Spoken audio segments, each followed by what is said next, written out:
Greetings and salutations, all you beautiful individuals. It's another epi of League Unlock. Eric and Mark here with you fine, feathered individuals, and we're at that point of the season where we've got disappointing bow-outs, squads maybe leaving playoffs a little bit too early, which means we get to the tasty speculations of will they, should they make some roster changes heading into Split 2. And we're going to go through all the major regions. There's a couple squads you can maybe say you could have an improvement here, change here, but for the most part, we don't want to overreact too much on a shortened and least important split that is Split 1 in this three-tier system now that we're in.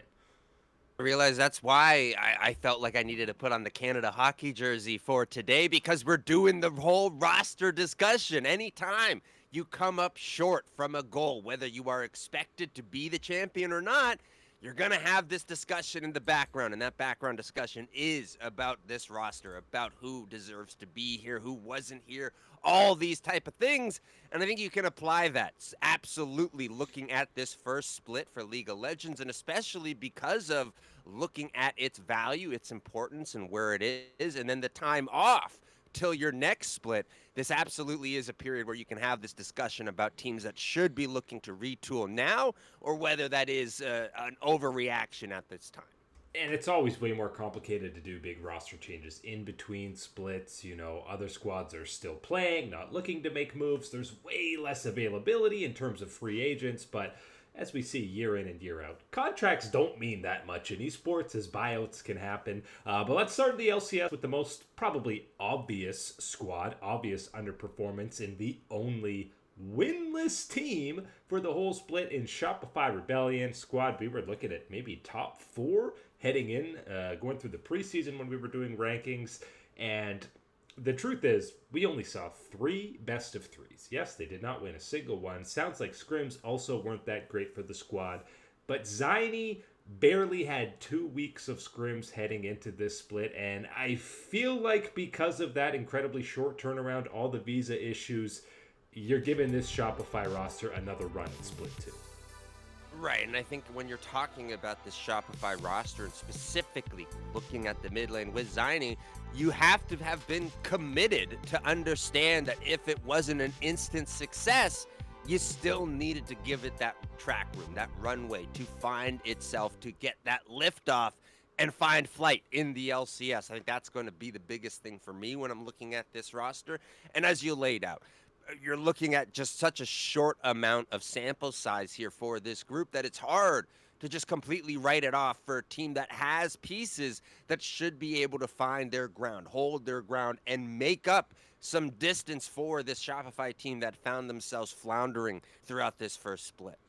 And again, you're kind of looking at upgrades. You're like, I mean, maybe Seos in the bot lane, but like, there's not any in-your-face guy sitting on the sideline that you could slot in and, you know, have a level up. I think the personality that Contracts and Fudge both bring to this squad, and leadership as well, are going to be important. And even the coaching staff, love to see DeMonte kind of at the helm of something. So it really feels like, I think after Split 2, for a lot of these squads, will be when teams are really looking like, okay, a push for Worlds, hard reset. Do we actually need to make changes if it's another underperforming split?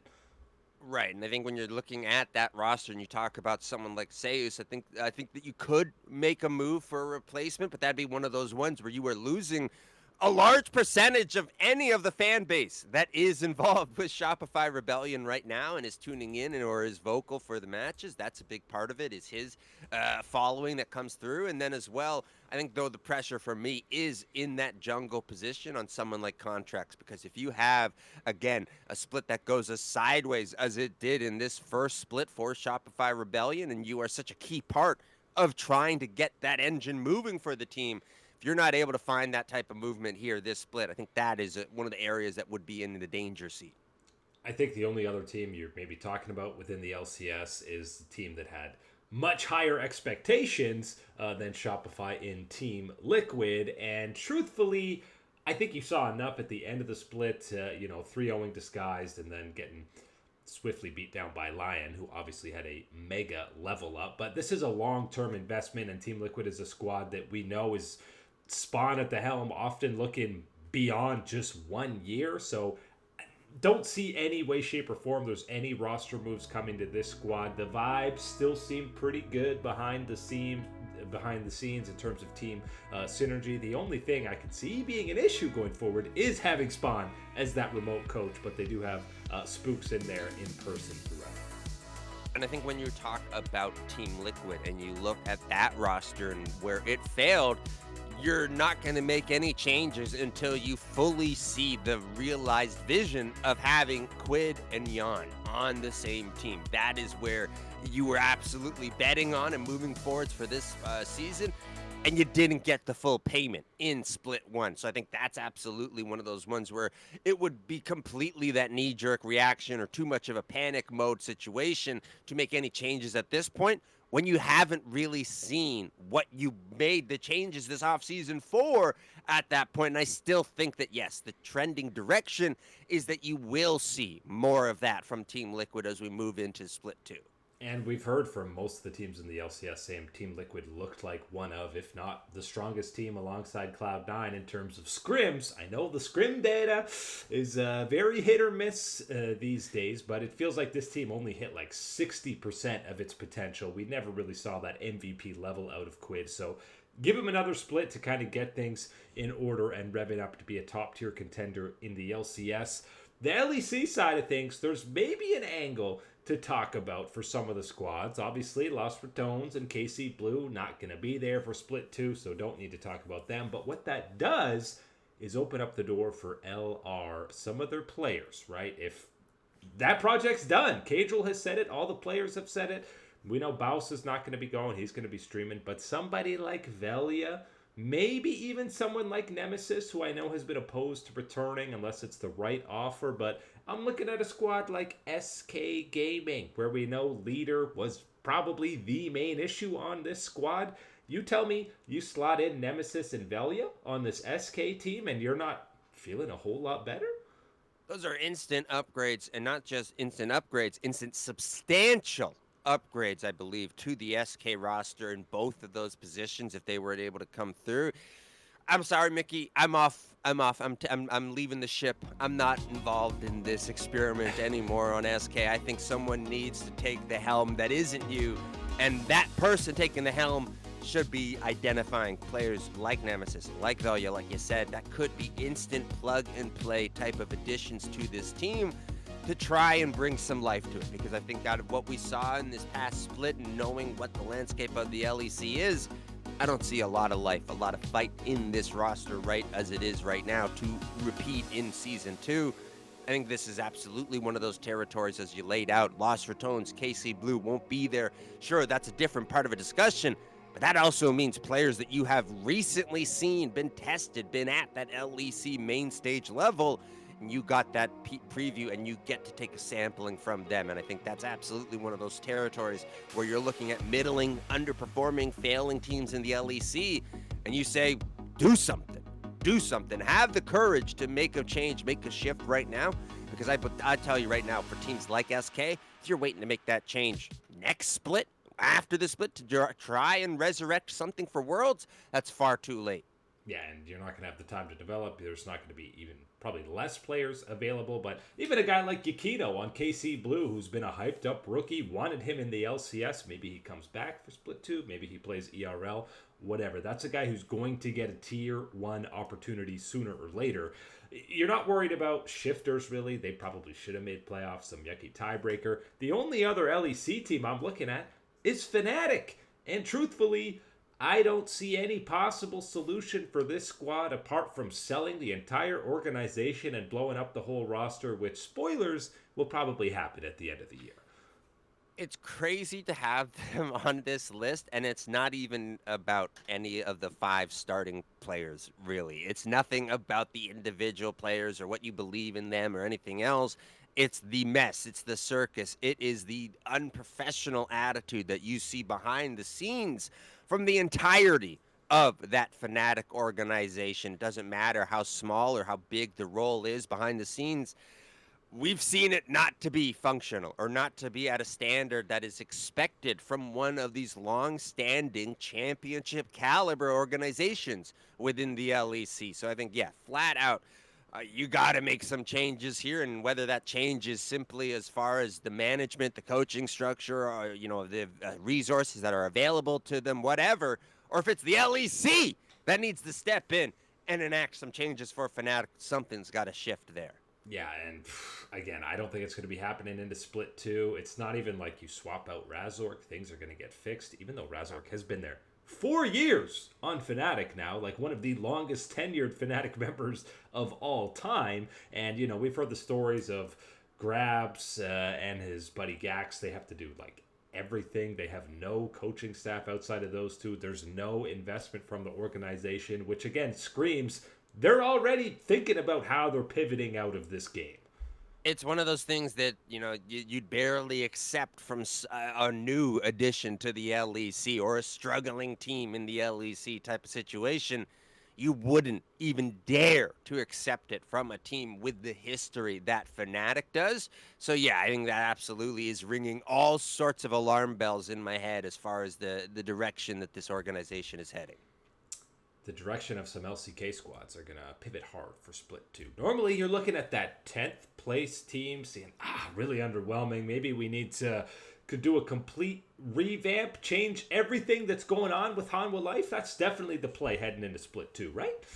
No chance. No chance. Please, no knee-jerk reactions on that one. Excuse me. You cannot assemble the right lineup that you have with Hanwha Life at this point and make a pivot change, a panic change after not realizing the full power or everything else within Split 1 at this point. You have to believe in your team, in your players, and what you have here.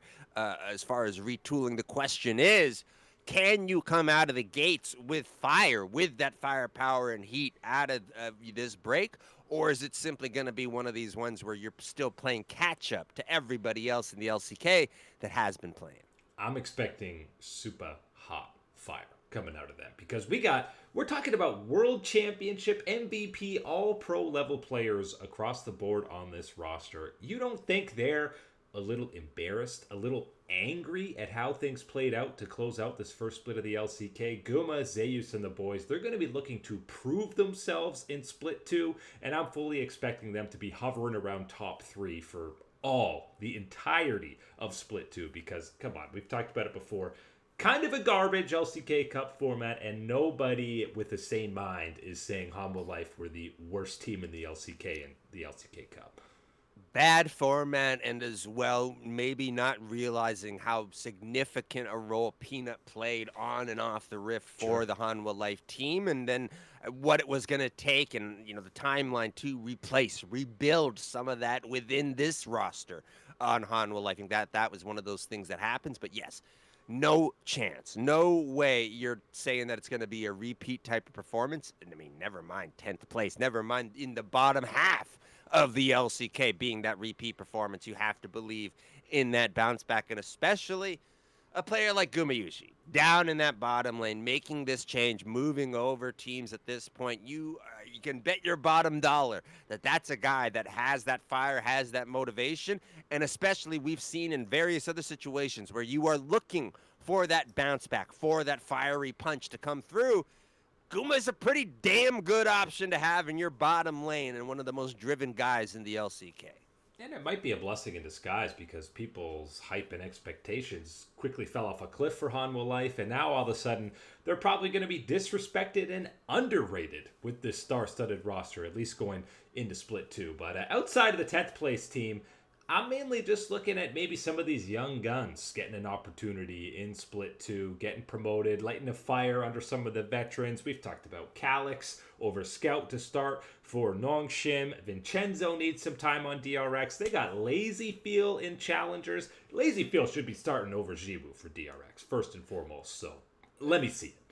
Yeah, and flat out DRX is absolutely one of these squads that has no business not moving off and moving to some of these young players and seeing what type of talent, what potential is there, and what stage they're at type of thing.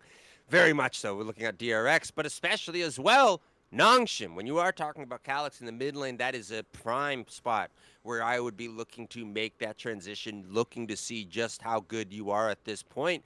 Because for a squad like Nongshim, frankly, Scout feels like he's holding you back at this point for what he's offering on Rift performance. Maybe off the Rift, there's something else that still is value there. But right now on Rift in the LCK, that's not going to be enough as Nongshim to be able to climb up, to hold a position, to be a playoff tier team. You're going to need something else, and that something else could be Calyx in the difference-making category of the mid lane. And it's not like you need to worry about having too many rookies. You've got Lehens and Kingen on this roster. Like, you got the veterans regardless of whether or not Scout is starting in that lineup. LPL side of things, as we move on with playoffs, we got now 2 squads you can look at for making. This is more than any other region. I think these changes are more likely to happen. And we're talking about the freshly eliminated Invictus Gaming. They took a game off AL. Congrats. Golf clap for them. But Fnatic, you got to go, brother. I don't think he's a starting LPL caliber AD carry. And obviously the most obvious one, break contract with LNG, get 1xN on IG. That is immediately one of the biggest player-for-player upgrades that any team in the LPL could have.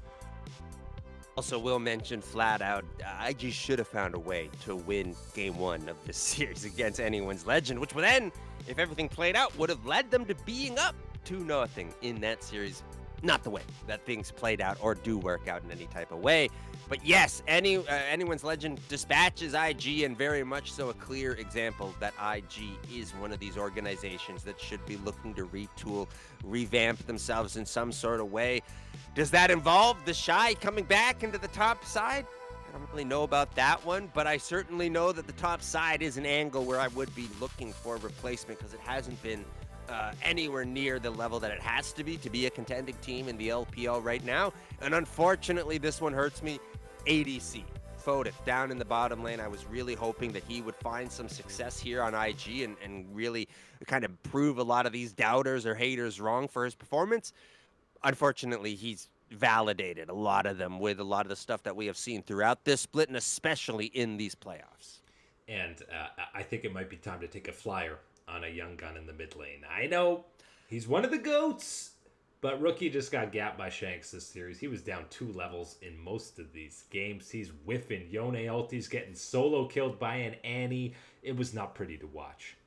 It's a question that you need to ask yourself as IG. Are you going to chain yourself as a prisoner to Rookie and what will be the twilight years of his career at this point? And assuming that it is, again, this downward trend that we have seen from him and, sporadic resurgences. But this is one of those ones where absolutely, when you look at the talent field that we know is this young up-and-coming area of the LPL, mid lane is one of those prime positions. And having Rookie kind of stink it up here, that's not the way I think that things should be ending for him or IG. Other squad to look at is obviously Top Esports. A tough Game 5 loss. Cream, check. Great. Tried his best to carry them through. 369, check. You're fine. Jackie Love, I know it's a tricky one. He's he just re-signed in November, so he's going to play this year at some point. So you're just kind of holding out until he can get back into that starting lineup. Jungle was the more egregious issue with Kanavi gone against World Elite, and I'm wondering, what happened to Milky Way? Remember this young rookie who was tearing up the LPL, never really got an opportunity, got contract jailed, and then the team that he was on disbanded entirely. I don't know what he's up to, but what's the harm? Give him a contract, throw him in there. He can't be worse than what Nayu was doing for them. But that's also a statement on how bad things were for Top Esports this split, that we're having to scrape the barrel, scrape the copium supplies and go, Milky Way's hanging around. Someone around here to take that type of spot. You knew it was going to be big downs from Kanavi, right? You weren't going to be able to replace him with anyone available.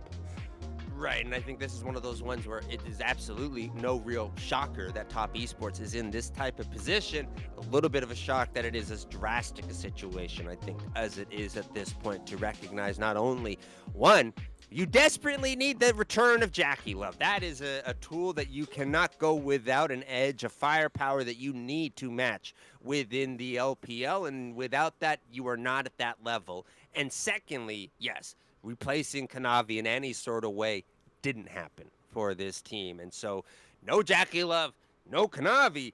Didn't matter 369. Did not matter Cream. You were not going to go anywhere with this team. So yes, needs to be addressed for Top Esports heading into Split 2 if you're going to have any type of different expectations. And if they're going to be able to compete with any of these top 3, top 4 squads in the LPL. But other than that, you're probably running it back with any other LPL team, all the other ones. But definitely going to be revisiting this type of idea after Split 2, I think, if some of these squads have back-to-back disappointing performances on the Rift. But that is it today for Liga Unlock. Eric and Mark here with you. Absolute stunners. Thanks for hanging out as always, and you know we will catch you on that flippity flip.